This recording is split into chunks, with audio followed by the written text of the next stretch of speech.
Dice Company contains fantasy violence, mature themes, and unapologetic bickering.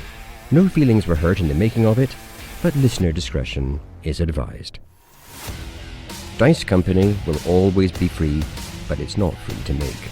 Please consider supporting us on Patreon or Apple Podcasts and get access to our weekly roundtable show Extra Roll. Just follow any of the links in the show notes for this chapter.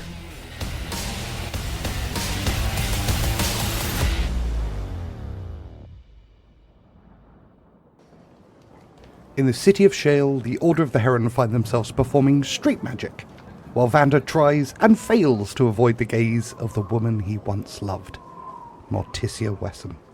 The conclusion of the puppetless puppet show involves Vander being lifted from Tock's cloak, with identical hair to Seeksorrow and a heavily powdered face. Ta-da! Oh, it's marvellous. It's marvellous. And look. Oh dear, look at this poor, wretched creature. Oh. And she steps forward to approach Vander. Yes, yeah, of course. The trick is over. Thank you for watching. And Vander tries to kind of struggle out of Tock's reach. But she's already reaching into her coin purse and she pulls out 5 gold and she grabs your hand, the one with the finger missing, and she slides the gold coins in, and then she holds your hand between her two. Now, I know it must be difficult, I do understand, and I just want you to make sure that you get a good night's rest and a full meal in your belly for the evening. Don't worry, things will always get better. My thanks, Morticia. And for a second, she stares at your one remaining eye. And Vander returns the stare, uncertain. There is an impossibly long pause as her mouth parts just slightly. Cyril? Yes. You're alive. Hard to kill, Morticia. Hard to kill. And still gripping your hand, she helps you properly out of the cloak.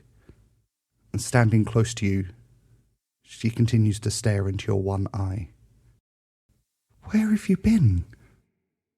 What has happened to you? What have they done to you? And she reaches up and she brushes your cheek, continuing to stare. I can only imagine how confusing you must find this, Morticia.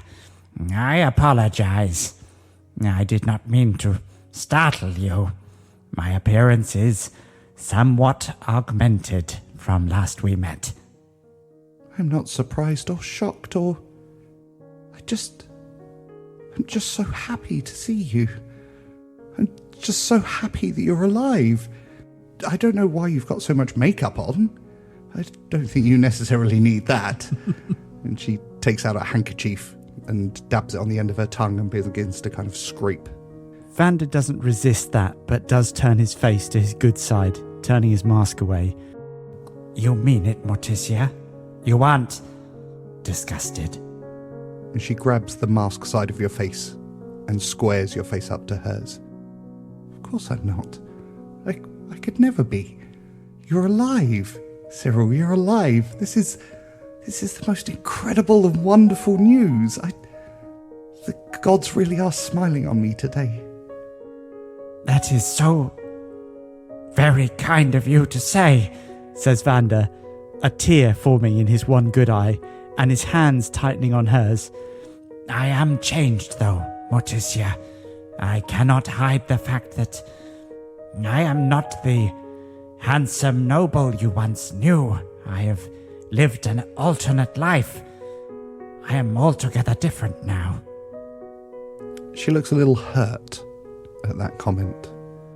You think your appearance would matter to me? You think the only reason I loved you is because of how you looked? You do me a disservice, Cyril.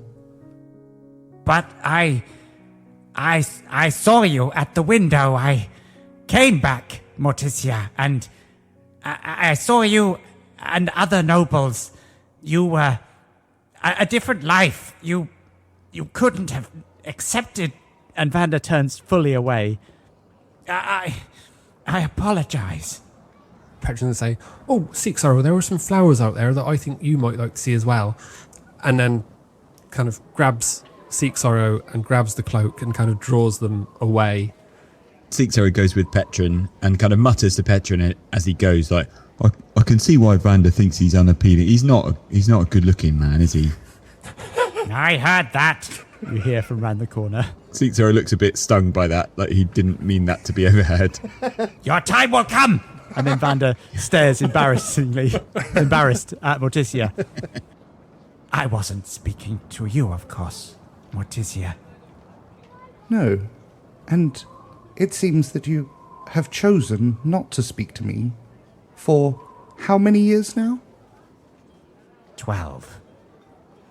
So for 12 years, you have steadfastly not come to see me, to speak to me, because of something you saw on one night. For 12 years, Morticia, there is no one I wished to speak to more than you. If I chose wrongly that night, then I apologize from the bottom of my heart. Understand that well, in a way I did die, Morticia. I was broken when I was captured. I returned to you not fit to be in your presence. Do you see? No, I don't see. There is nothing that would have stopped me coming to find you were I in your position. Even now you can shatter me with a word. Vander's hands close on hers again. She pulls her hand away from you. This is all too much. I need a moment to think. I'm sorry, Morticia. I'm so sorry. Don't leave now, though. As we have met, I would rather know your mind. Though I have no right to ask, I understand. You're very kind to speak as you do, but I know you must find this shocking. She now looks down to the ground. I need time. Do not leave the city without speaking to me again. You know where I live, still, I hope? Indelibly. Come see me tomorrow. And give me time to think. As you wish, Morticia. And Vander bows. An absolute, genuine gentleman's bow. Perfect. Even though his body hurts in the doing of it. And almost instinctively she curtsies in response. And then she turns quickly and half walks and half runs away. Bye, says Vander, and then looks down. Stupid! Stupid! And then... You may come around the corner now, boys. Oh, us? No, we're not here. Approach me or be approached. Schoolboy Seeksorrow shuffles into view. Tock! You wish for me to emerge from the cloak, Vander? I do wish it. Tock starts climbing out of the cloak. Petren. What have I done? Come and find out, my friend. I just had a nice chat with that lady. I thought she was delightful. Is she? Oh, is that her? Oh, she's very nice, Vander. Very nice. Indeed she is. And if you join us in this little anteroom, you will find out what you have done. I'd be happy to. I don't see her with you. I don't mean that in a nasty way. You don't seem very alike in character. It's an interesting combination. I see what you're saying, Petren. She is way better looking than he is. That's not what I meant at all, Seeksorrow. I just thought she was... You can't see Vander yet, but you'd hear the cocking of a flintlock. Petren, do you imply that they may be a breeding pair? What now? Seems unlikely, Tock, to be honest. Thank you for joining me. This is a good moment for a group discussion, says Vander, taking the flintlock and placing it back in his robes. Query, Vander, I do not detect danger. I do, Tock. The actions of the previous 5 minutes are a mystery.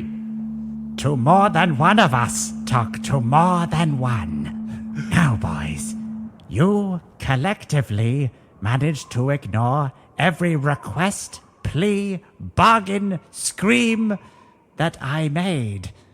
And as a result, we are now in this situation. Did you hear Morticia's words? Yeah, I thought that went surprisingly well for you, to be honest.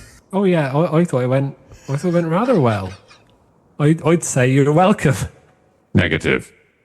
Vander turns away. What you don't understand is that I have been given a second chance! And he turns back to you, delighted, his hands held up, his cane thrown to one side and wobbling now, only just standing. Morticia didn't turn me away! Momentous news, boys! This is the greatest day of Vander Finnick's life, riches untold! And he hugs you. Collectively, the three of you. What? His frail body presses against you in a confusing mass of limbs that you can't fully understand. Wrapped in his leathery skin, you join Vander in an embrace of sheer joy. Petren, I believe Vander's mind has broken. I would like to check my pockets for unnerving notes. I'll pat the pocket that's got an adder in it. I might take the shine off Vander's day. I think Petren joins in the hug. I think he's quite a bit confused, but... Your duplicitous stupidity somehow wooed her affections, proving that hope, fear, love, and loss are in fact cyclical. Somehow, we've pulled off the impossible and Vander's love is back. Not to say it was through no small charm of my own. Vander withdraws the hug and slicks his awful hair back. Seeksorrow has kind of accepted the hug and kind of says half to himself, she's a lucky girl. That she is, Seeksorrow! That she is! And Vander points at you almost manically. There's something desperate in that point as well as good. Well, with a day like this and luck in our sails, what could go wrong? By the end of the day, I could be the Air Marshal himself. Boys, no time to lose, appointments to keep tomorrow. Fetch my cane! We must to the North Tower. Seeksorrow stoops and picks up Vander's cane. Vander's almost fallen over at this point with so much time without his cane. At this point, you hear a voice from up the stairwell where you're currently shouting loudly. You will not be the Sky Marshal, thank you very much, and you are late. Wait your turn, Gosler! Vander says, snapping the cane out of Seeksorrow's hand and shambling in the direction of the stairs.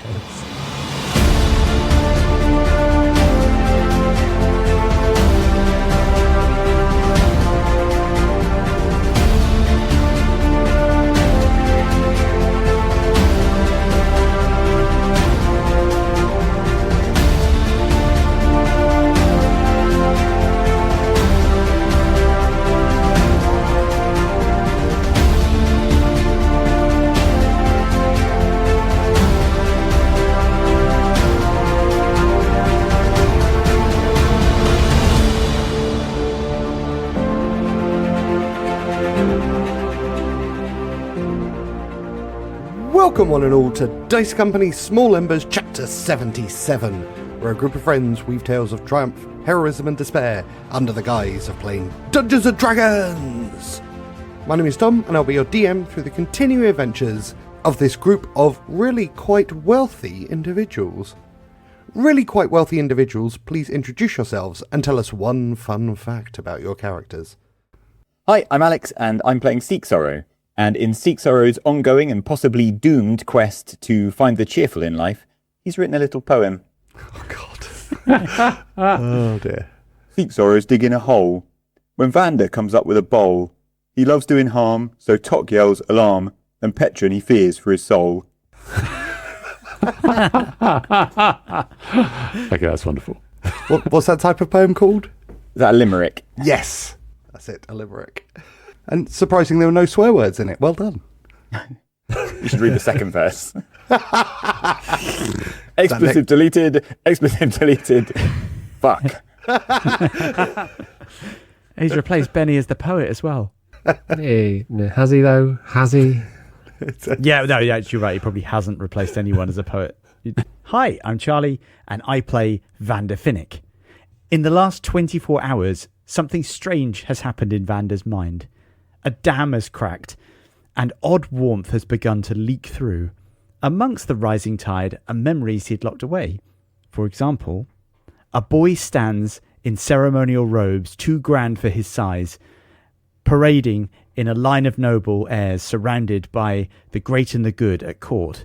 His sword, a symbol of power though, is too heavy and has begun dragging at his belt, slowly pulling his robes to one side, triggering whispers and mocking smirks from the crowd.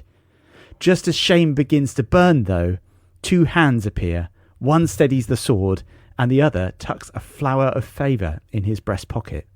He looks up into the jade green eyes of a girl with enough poise to silence a room.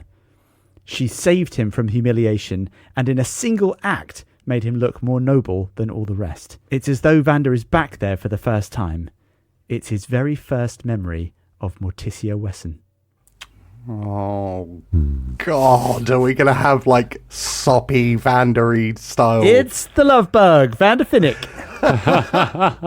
We're talking about poetry, now we're going to get weepy Vander poetry.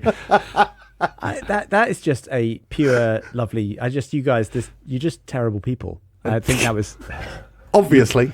Quick summary. Exactly. Yeah. Quick summary. Shots fired. And accepted. Very nice. I don't believe you. Cool. I don't care. Hello, I'm Dave and I play Petren Oakflower. This week, Petren is a trifle perplexed by Tock. Now, eagle-eared listeners may recall that Tock gave Seeksorrow a token of Featherfall last week, but he did not give Petren a token of Featherfall. Petren is familiar enough with humans to understand that this might have been a snub in human society. But how does it work with automatons? Was it a snub? Does Tock think that maybe he can fly? What's going on? He doesn't know, but also he knows enough about human society to know that it is rude to ask. I mean, I have to ask, was it a snub? Was it a Tock snub? I genuinely thought Petren could already cast Featherfall. So metagaming. Interesting. And So Tock isn't flawed, Harry is flawed. Got it. Tock's crafting schedule has not yet updated to the point where Petren can have one. Please wait 0.3333 of a week. Anyway, that was a shameless attempt to get a present dressed up as a fun fact. Hi, I'm Harry, and I play Tock, an imposing 6'8" automaton. Hey. And Tock has created an underground transport device, utilising the extraplanar cloak, Engram's all-purpose tool, and a short metal pipe. It is capable of speeds of approximately 0.568181 reoccurring miles per hour under the streets of a typical human city. The name, however, is not fully decided. Current deliberations are between the suburban machine or the urban submachine. The urban submarine suggestion of Vander's was rejected as being technically incorrect, as the device cannot currently travel through water. Okay, I'm going to obviously, I love that the urban submarine exists, and I think this is you trying to just sidestep the clear plagiarism by changing the name. I will have my people talk with your people. I'm just thinking about the mechanical after effects of a creation like that, with you just drilling underground in every city that you go to from now on. Oh. I don't care as long as on the side of that contraption it reads Finnick Incorporated. Some housekeeping. Don't forget to check out our companion podcasts, The Tales of Kervala, Around the Campfire and Extra Roll. Check out our official website, dicecompanypodcast.com, for merchandise. Follow us on social medias like Bluesky and TikTok. Links to all of this can be found in the show notes and in our link tree. And next week we have a very special episode, written and produced by the incomparable Eric Dieter and Adam Beltane. So don't forget to check that one out. We absolutely love it. And please remember, it's never how you planned, and when you've lost all hope, that's when you'll understand. Maybe it's my mistake, I say too much, too late, till we communicate again. So let's turn the page on the next chapter of Dice Company. Hell of a save there. You've been reading Seeksorrow's poetry book. Yeah. That was a song lyric. What's that song?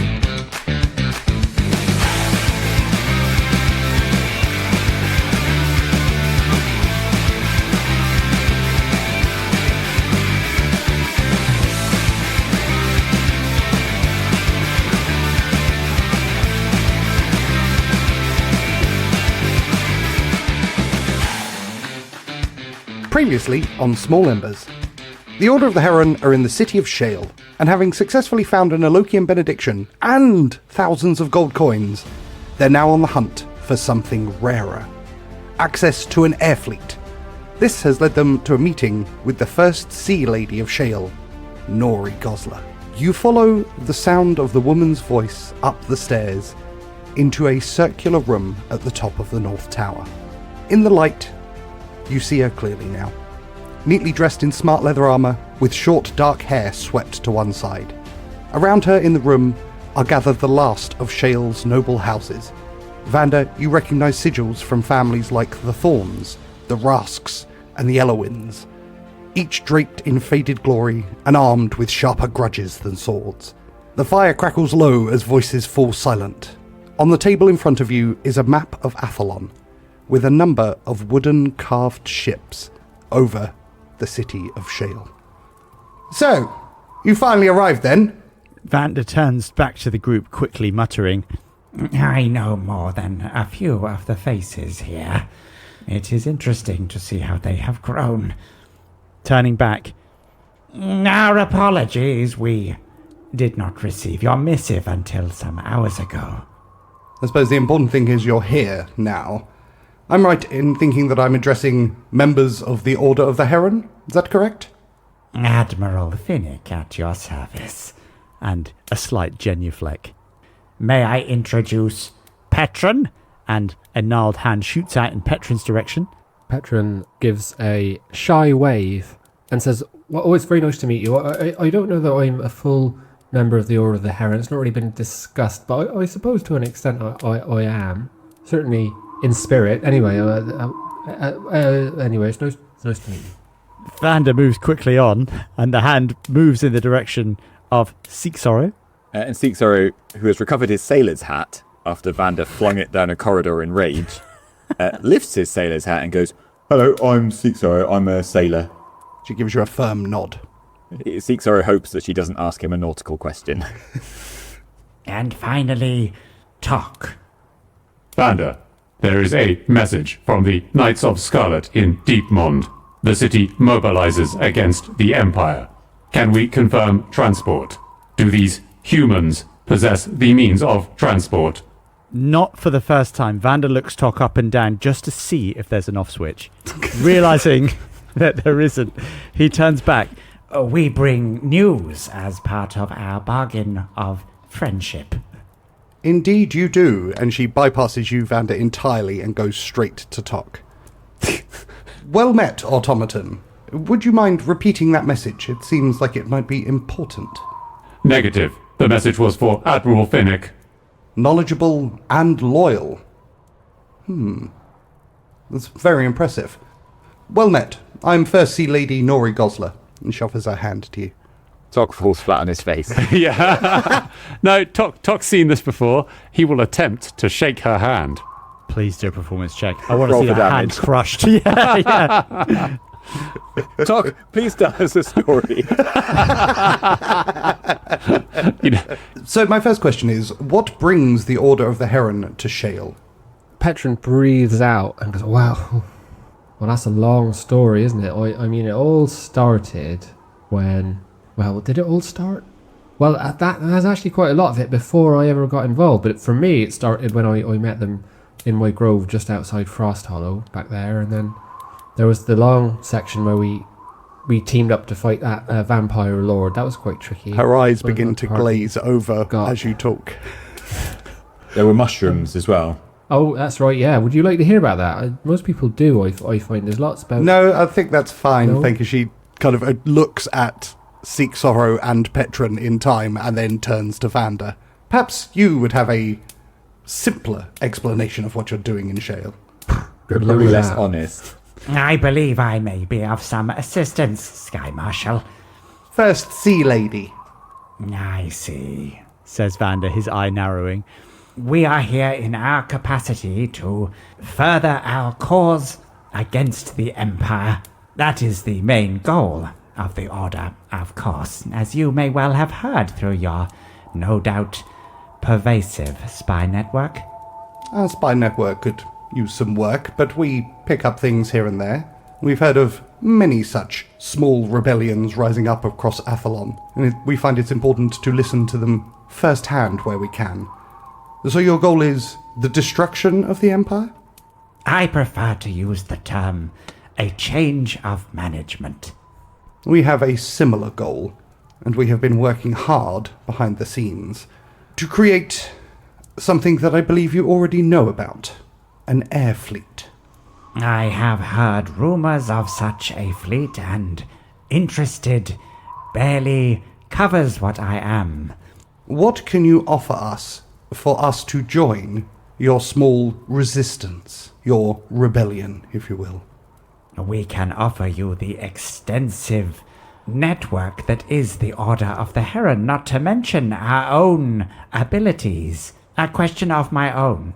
Tell me, how does a Sky Marshal gain experience by captaining a fleet that never flies? Once again, it's first Sea Lady, not Sky Marshal. Of course. And secondly, I have extensive experience with fleets on the sea. It seems to me that piloting an airship is no different. I graduated from water-going craft some years ago myself. Vander says, looking at his nails, which are, of course, a mess.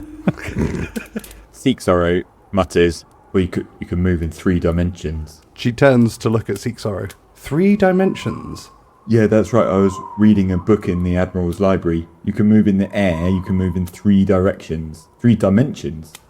You don't just go side to side, forward and back. You can also go up and down.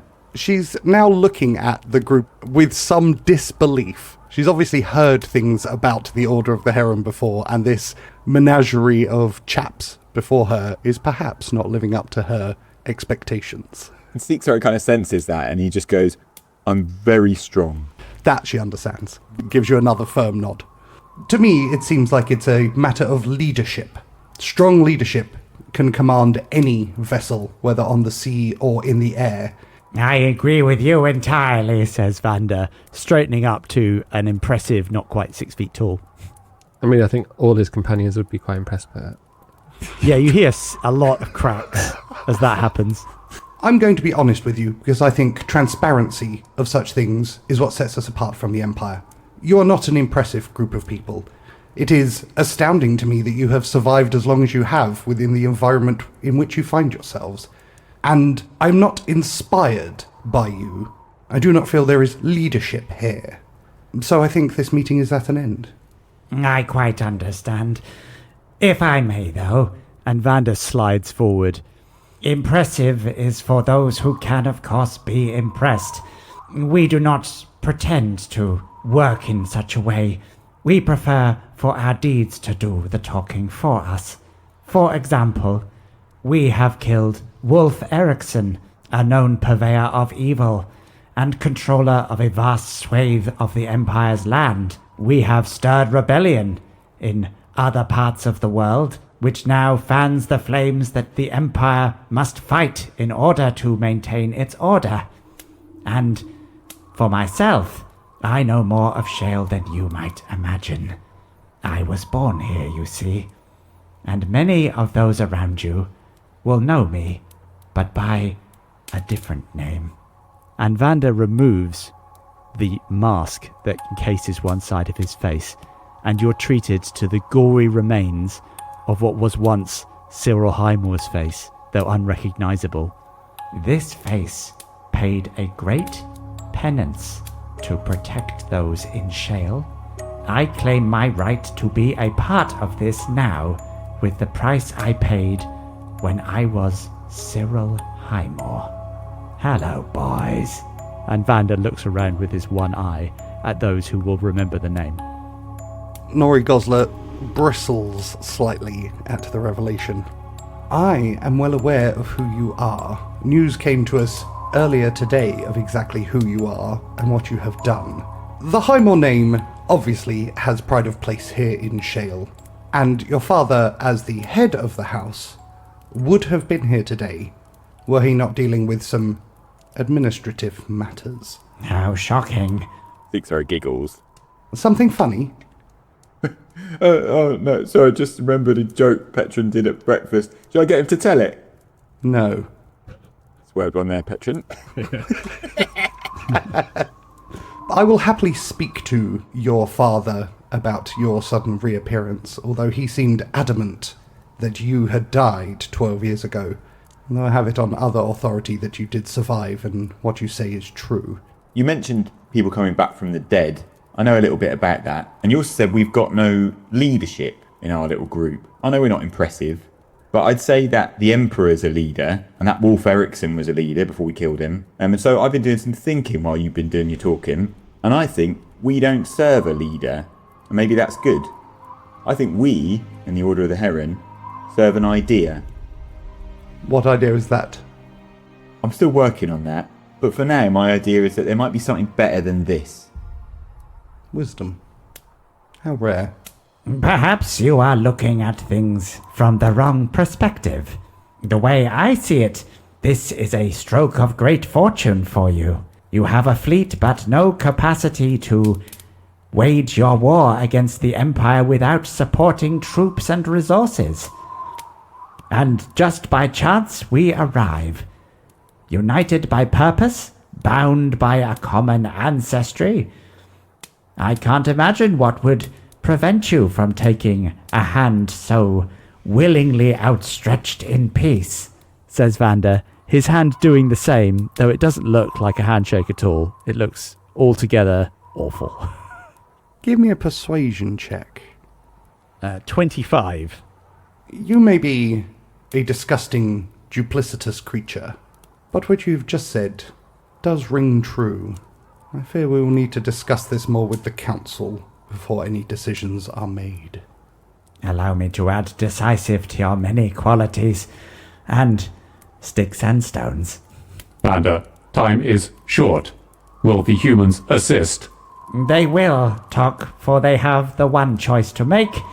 The only question is the time it will take them to make it. They know of the Emperor's malady. Yes, we do.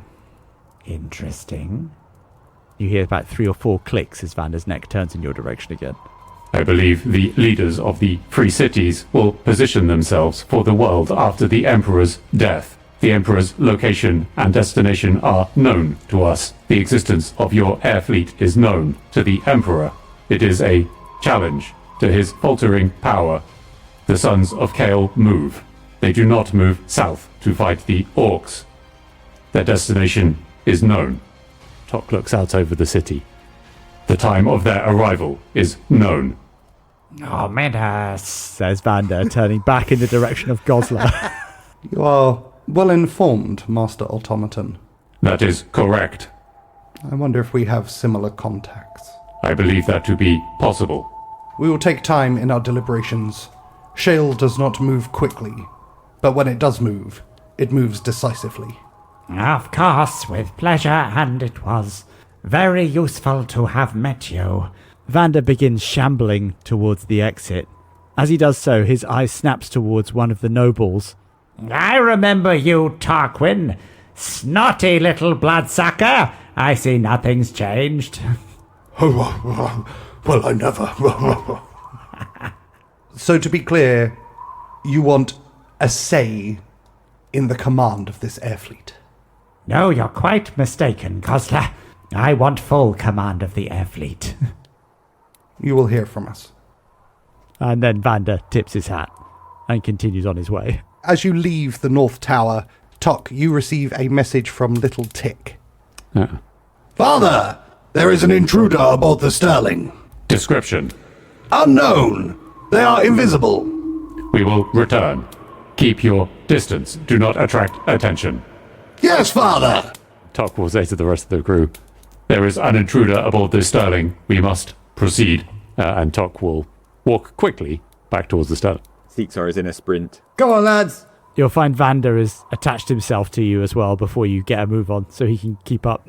Tock will lift him on his shoulders. Norrie Gosler looks down from the battlements and just sees the three of us sprinting away with Vander on Tock's shoulders. Piggyback. Pain waving madly in the air. 3 massive figures going away and Vander like a spider perched on top. As we're running, Tock is going to take a sending stone out and send a message to Sir Cog. Overross, message. Knights of Scarlet mobilization acknowledged. Herons assist. Will share knowledge of Empire vulnerability. Airfleet transport being acquired. Further message at daybreak.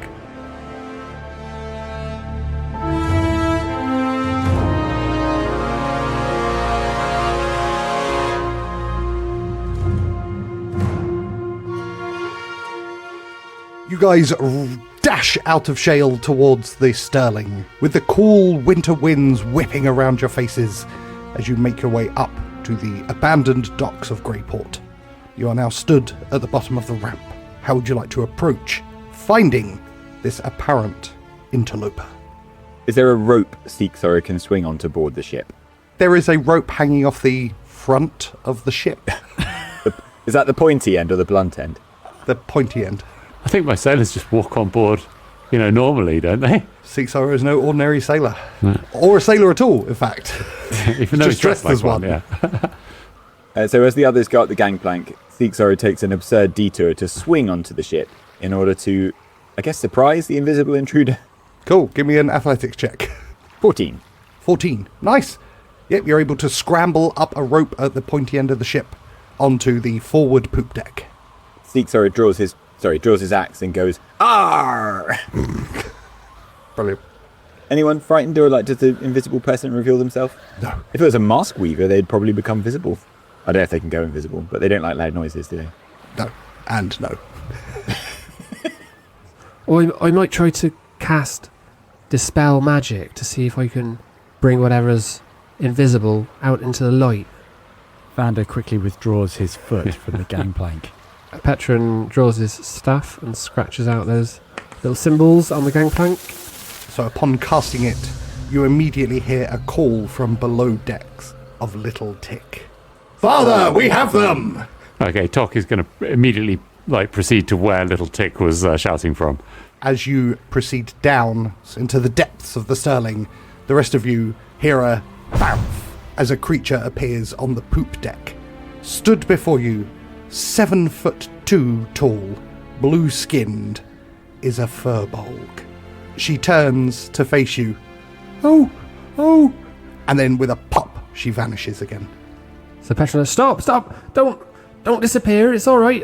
I'm sorry. I didn't mean to frighten you. There, we heard there was an intruder who was invisible, but it's all right. Don't worry. I'm friendly. Please, show yourself. Give me a persuasion check. That is a 14.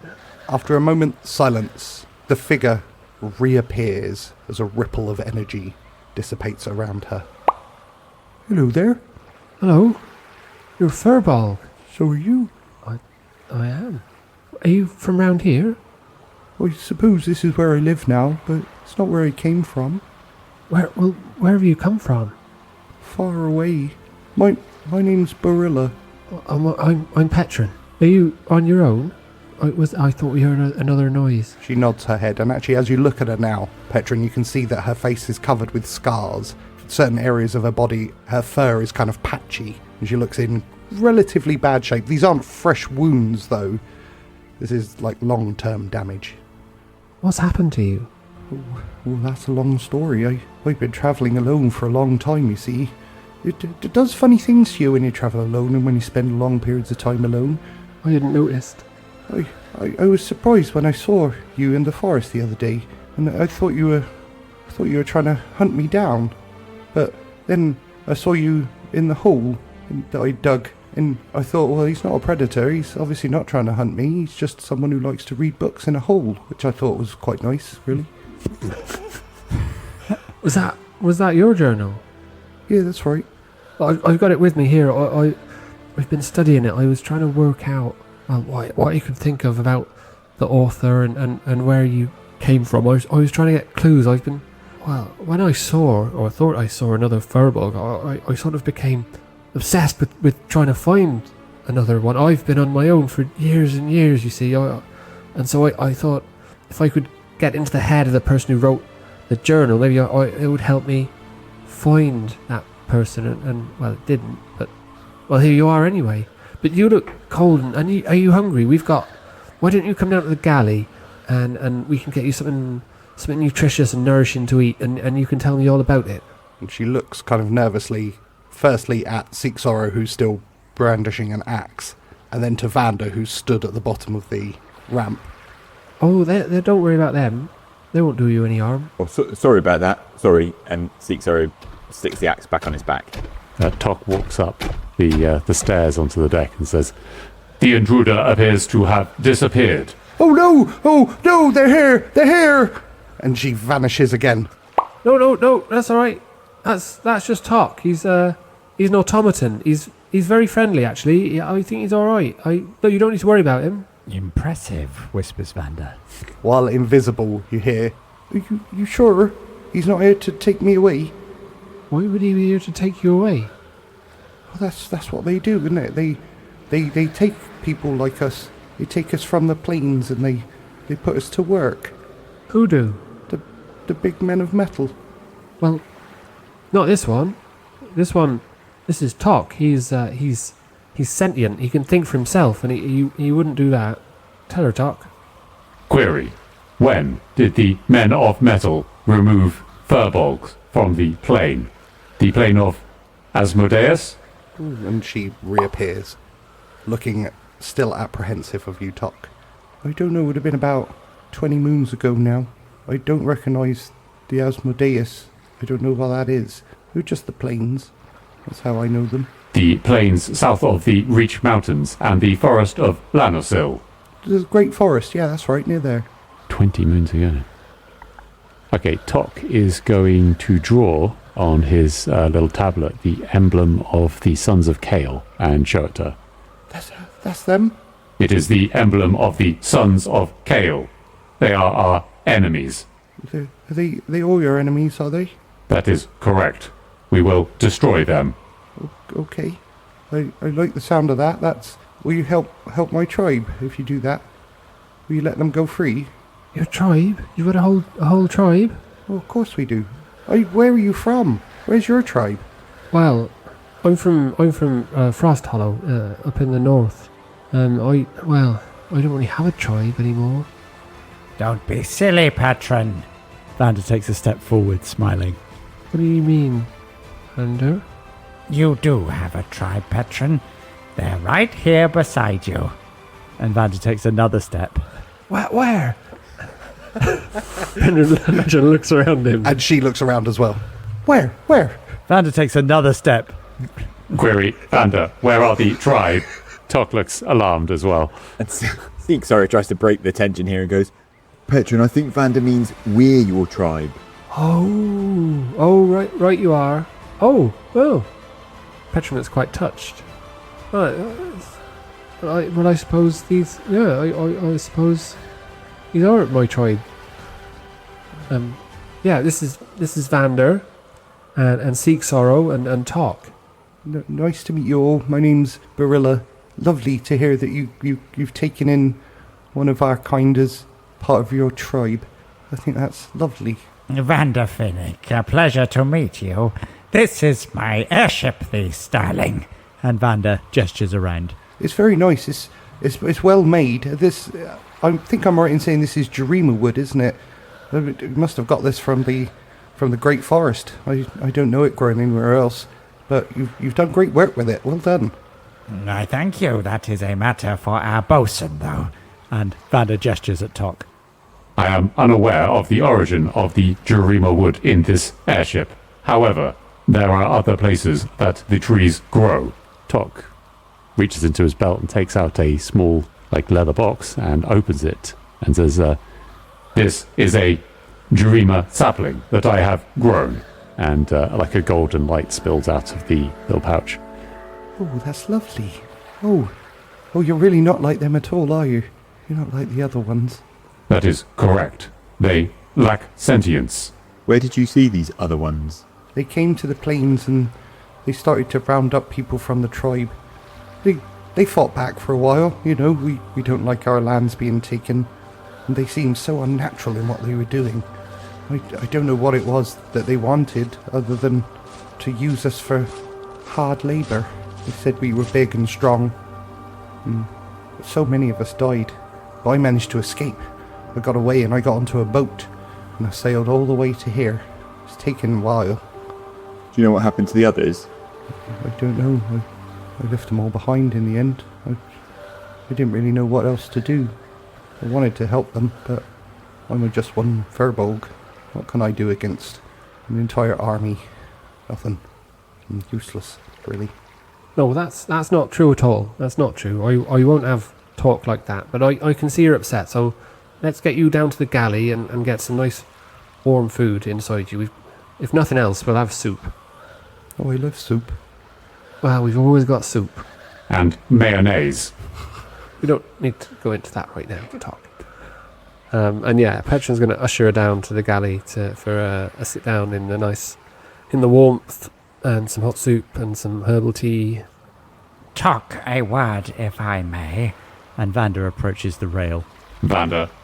Tell me what you know of the Sons of Kale. Vander says, opening a silver case and withdrawing a cheroot. They are the Emperor's personal army, Vander, consisting of automatons. Tock will take out the tablet again and say, this is their symbol. Their numbers are unknown to me. Their means of transport is unknown to me. I would hypothesize airships. It strikes me that when threatened last, the Emperor conquered the world with an army of automatons. It appears he is turning back to old tricks. That is correct. We lost the last war, Tock, Vander says more seriously. The Sons of Kale fought in the last war, Vander. They were victorious. They were unstoppable, says Vander, looking out. They have not been stopped. Yet, Vander. Not yet, no, Tock. How would you, another automaton, fight such an army? Vander says, as if talking lightly about a theoretical problem. That would depend on circumstance, Vander. If I were possessed of an army, I would devise stratagems, engagements. If I were not possessed of an army, then subterfuge, and capture, and rehabilitation. And if I were to seek to destroy an automaton, would I, for example, pick weak links in their armor, or perhaps a corruption of their hierarchy? Which of these little tools would you be more interested in using? I believe their armor is constructed to avoid weakness. However, their hierarchy is vulnerable. Do tell. The Sons of Kale lack sentience, Vander. They must be directed in all things. I would suspect the Empire to use humans for such direction. Officers. They may be vulnerable. Last time we fought with steel. An oversight, perhaps. With great reluctance, Tock, I am forced to consider the dark arts once again, says Vander, looking out. Vander, I am unaware of any time you have not employed dark arts. Oh, Tock, you flatter me. And another pull on the cheroot. We will revisit this conversation, but I would be loath to lose twice in a game of rock, paper, scissors where the Emperor plays rock again.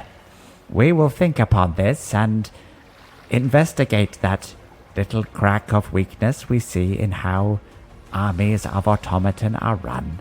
Thank you, Tock. This was most informative. Vander, additional. I have acquired extra paper. And Tock will pass Vander the blueprints to the Ravager airship, including important weak points noted down with an approximation of highlighter. And this is accurate? Vander's eye taking in enormous amount of detail, darting across the paper. I believe so. It has not been verified independently.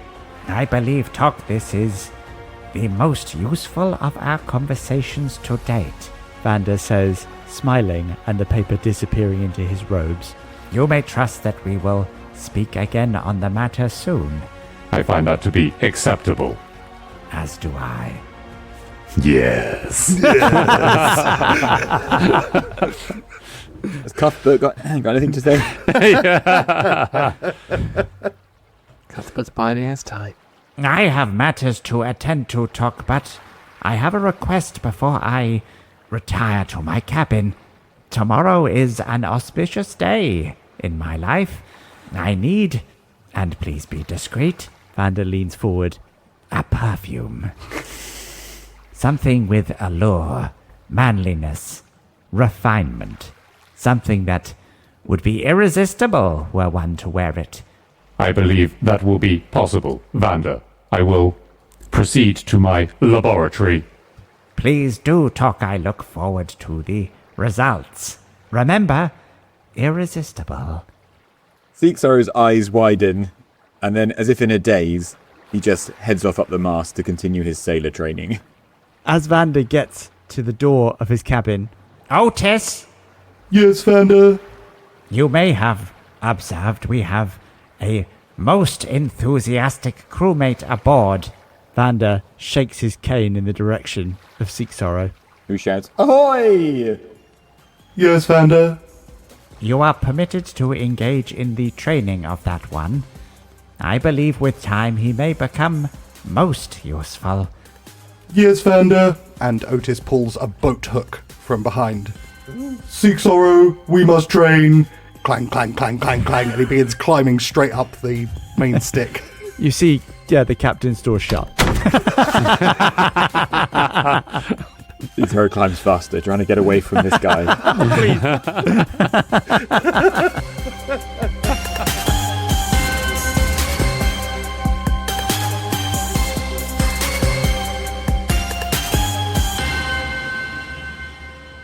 Petren, you escort Barilla down to the galley.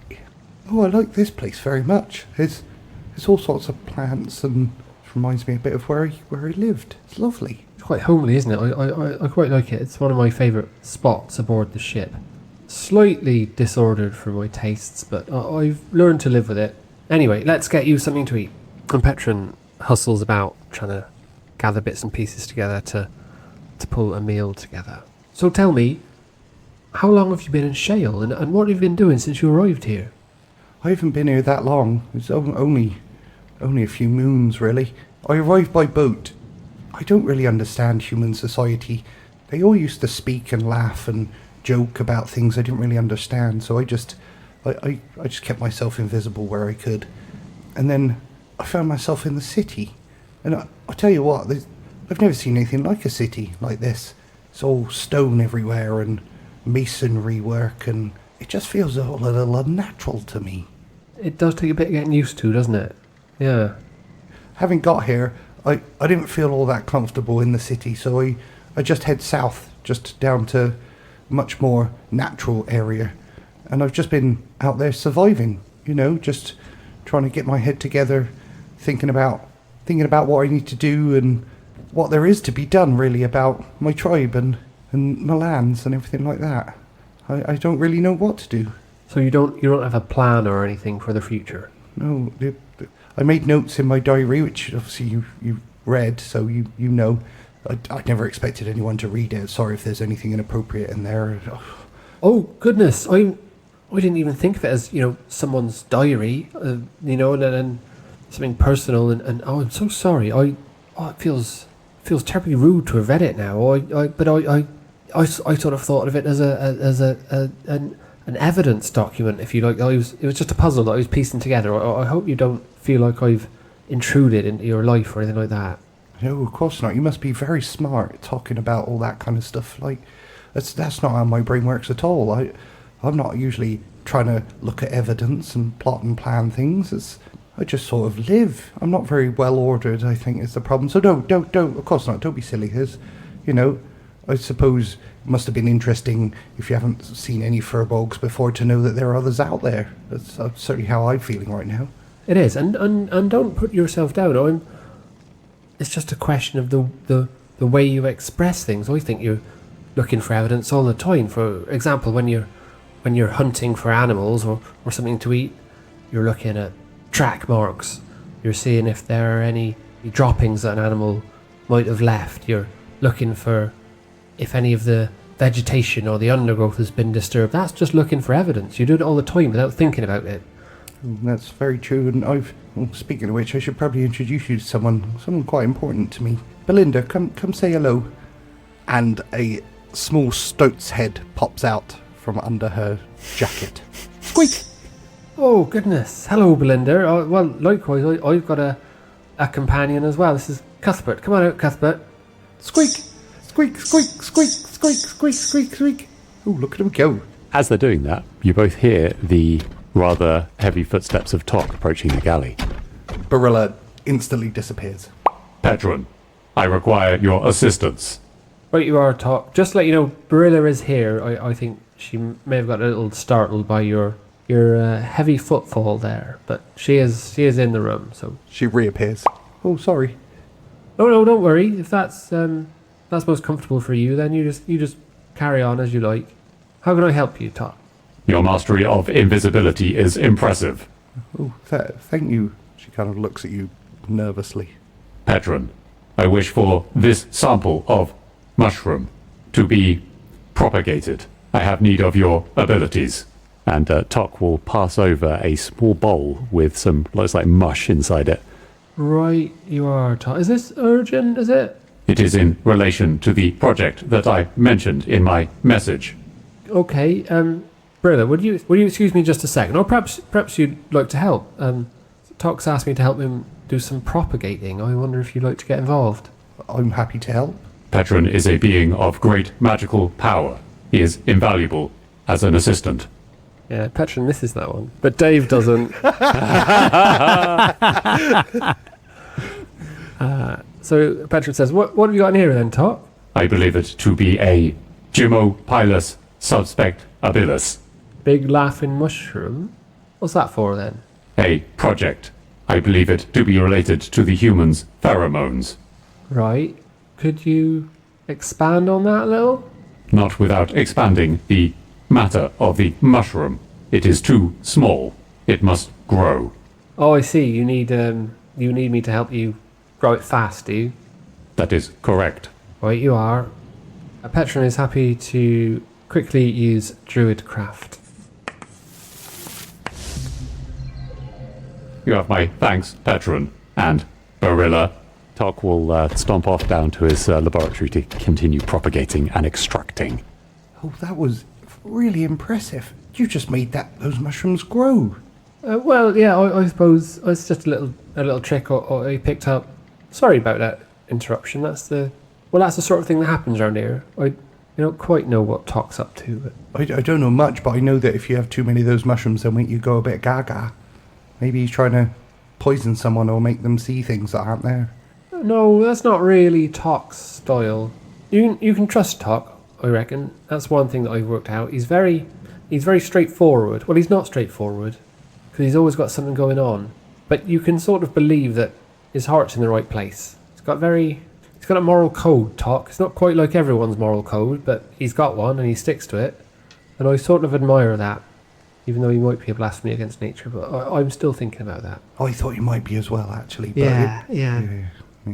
If he's part of your tribe, I suppose you've just got to accept all the different kinds of people and whether they're abominations or not. That's right. And of everyone on the Sterling, Tock's the most in favour of travelling over to the plains and helping out. Well, that's good. Well, hopefully, I don't want to be an imposition, but if there's anything that can be done, and you're obviously a being of great power, and you're only his assistant, so that must mean that they're even more powerful than you are. Yes. Well, Screw you, DM. you must stay here with us on the Sterling. It's quite safe here, and there's plenty to eat and drink, and it's warm and dry. I'd strongly suggest that you stay. I'd like you to stay. I'd like you to tell me more about your tribe over on the plains and how you all lived, and tell me some of the stories and some of the lore from your part of the world. I'd like that very much. I can't really say no. You've been so kind to me, and I just sort of trust you.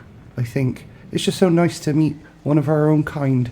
So I would love to stay here. Thank you. And I think you're right. I think this probably is the safest place in the city that I've seen so far. And at that exact moment, you hear the loud thump coming from the poop deck above as Seeksorrow lands heavily on his back after his sparring with Otis. It's quickly followed by a loud, heavy clank as Otis lands on the poop deck after him on his feet, brandishing a boat hook. Right, you are. Safest place in all of Shale. Anyway, did you know we've got... there's plants from the plane of Concordia in this galley. Look, let me show you. And he ushers Barilla over the sideboard where you've got that kind of collection of plants and starts showing her some things that may be of interest. She gratefully joins you.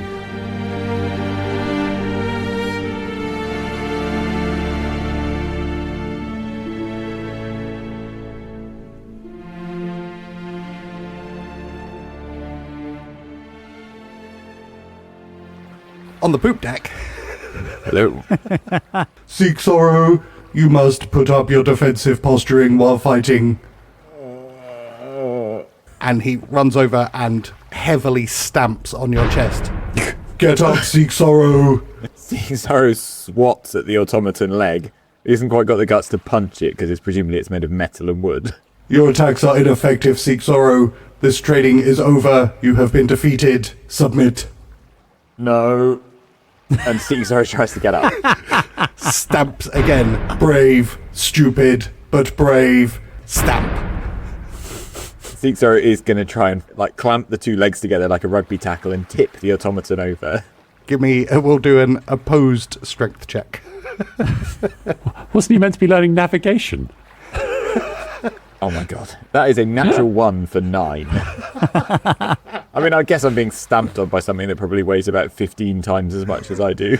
And that's a 19 for Otis. Being reversed over by an automaton.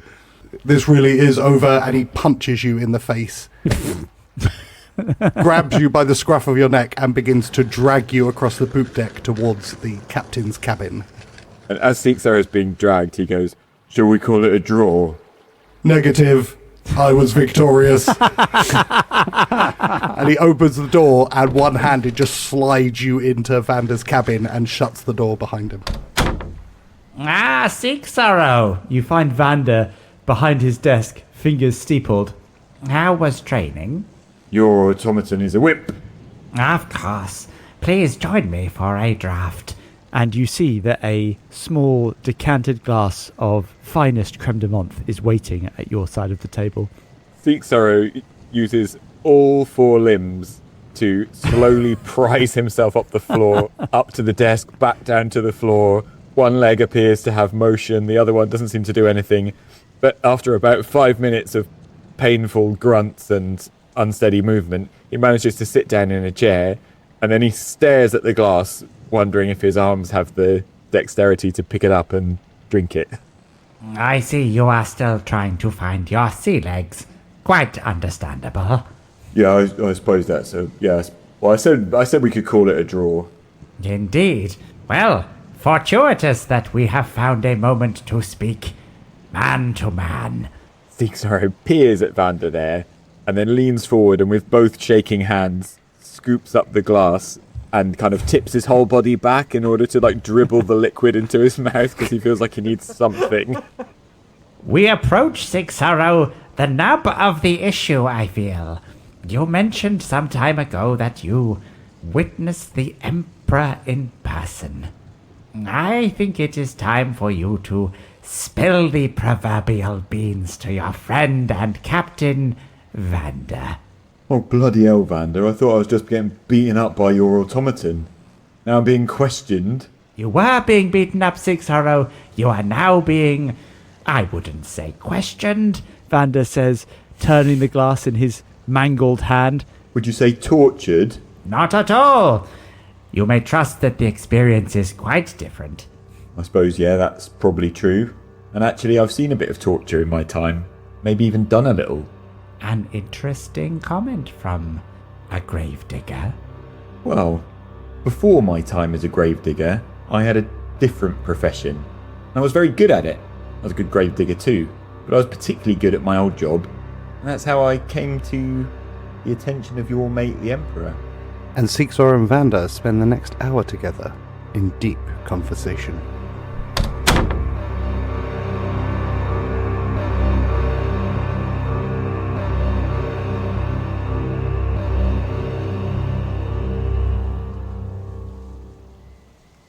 First on my list is chucking your automaton from the top of the mast. Bring it!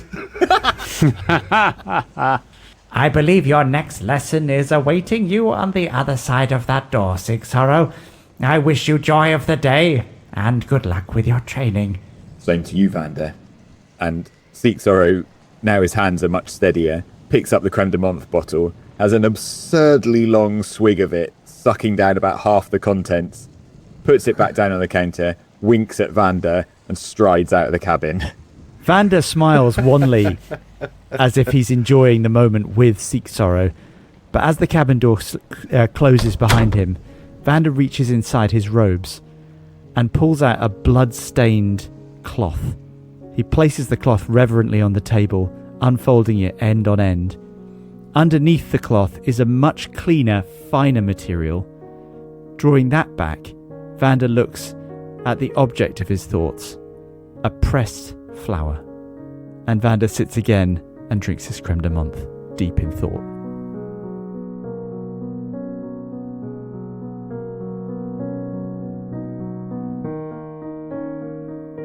Can everyone roll me a d20, please? Fuck-a-doo! Okay, Tock gets a 16. 8 for Petren. 9 for Seeksorrow. 13 for Vander. Lucky as always. With the night descending upon you, Vander alone in his cabin, Petren with Barilla, and Seeksorrow recovering from his beating. A storm rolls in from the sea. Rain lashes down, obscuring a figure stood still in the abandoned docks of Greyport. He is smartly dressed, tall and slender, with neat blonde hair. He watches the Sterling rock unevenly in the storm, and for a moment his left eye flashes red. A small smile curls on his lips before he turns and walks back towards Shale. Meanwhile, in Tock's workshop, as the automaton works away on his latest projects, a purple portal suddenly opens, and through it steps a humanoid owl.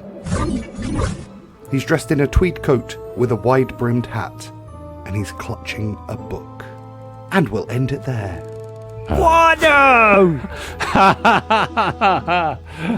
Okay, that's... Does that mean something to anyone? What, we haven't had an owl before, have we? No, we haven't.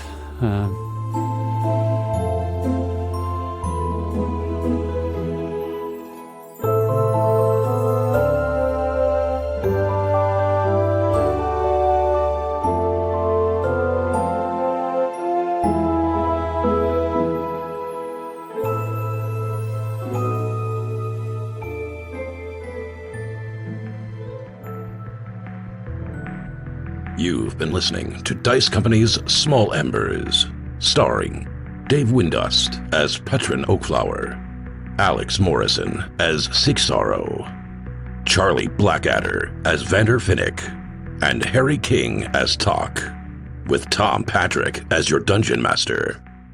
The humans of Dice Company would like to thank the following sweethearts for their support: Zeus Legion, Zero Nova, Sepulchre Stennet, Marky B, Jenny the War Camel, Stephen Sikora, Nori Gosler, Mickey Arnold, Happy Daddy Scotty, Tika, SJ Phionics, Richard Ungermus, Rabbi Camel, Team Stay Toxic, Path Pursuit, Paris Pakar, Liz Beckett, Julia Zeno, Shovels, Queenie, and a special extra thanks to our very own Council of Rojan, Mama Strange, Axel Runholm, and Chris from North London.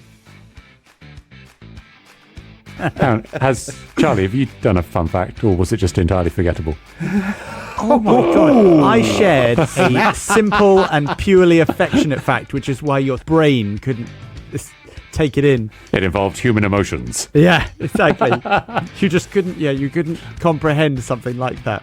There was nothing twisted for you to latch onto. Disregarded as unimportant to our mission. I have said 2 nice and uncomplicatedly nice things, and I have been attacked on both occasions. Okay, that is definitively the last time I reach out. Well, maybe you should learn something from that, Charlie. I don't think calling me Mr. Remembrall when I have a famously shit memory is a compliment. Hey, I didn't say you had a famously shit memory. You said you had a famously shit. Do wonder how we know there's an invisible intruder. Okay. Do not question, little tick. Father! I heard them clanging about. Invisible but extremely clumsy. Just while you're doing that, can I just say that as a motto for families, you've got to accept them all no matter whether or not they're abominations is a wonderful way to look at it.